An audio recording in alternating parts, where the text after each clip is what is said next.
yooyu yëpp dafa la koy may way yesul wusul ilayhi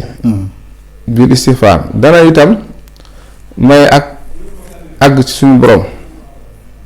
nga xam ne nit ki buy def istighfar ndax àgg ci yàlla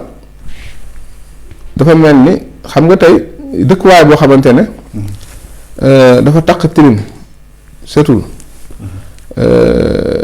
mooy dëkkuwaay boo xam ne kenn dëkku fa maanaam kër goo xam ne dafa ante kër goo xam ne nii maanaam kenn dëkku fa lu koy waral maanaam maanaam li waral mu tilim taq lëndëm parce que kenn dafaa dëkkul ku koy defar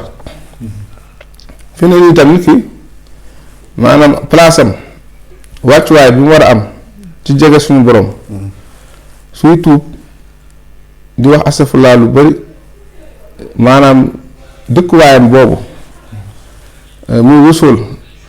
day am wusul day am wàccuwaay itam wu rëy rëy fa suñu borom ndax am na ay aalam yoo xam ne bokkul ak aalam bii nga xam ne mooy aalamul mulki am na aalam yoo xam ne aalamul jabarooti la ñoo xam ne seen ruux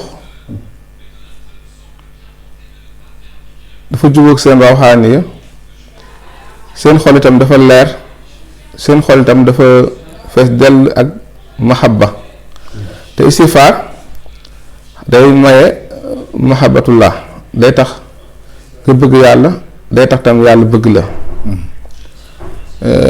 wa tunki zunub dana itam raxasay bàkkaar dana raxasay bàkkaar ba mu set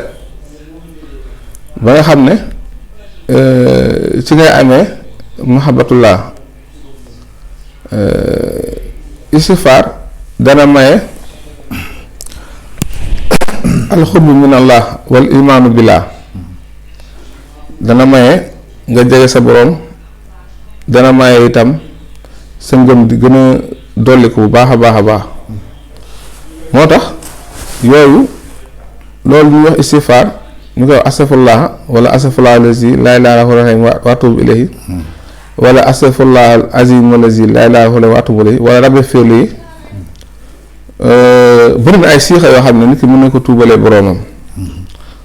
ba ci allahumma anta rabbi laa ilaaha illa anta xalaqtani wa ana abduka wa ana ala ahdika wa ahdika mastata'tu a'uuzu bika min sharri ma sana'tu wa abu'u laka bi ni'matika ilayya wa abu'u bi zanbi faghfir li innahu laa yaghfiru zunuba illa anta nga xam ne moo tax seydul istighfar moom itam ci xeetu tuub bi la bokk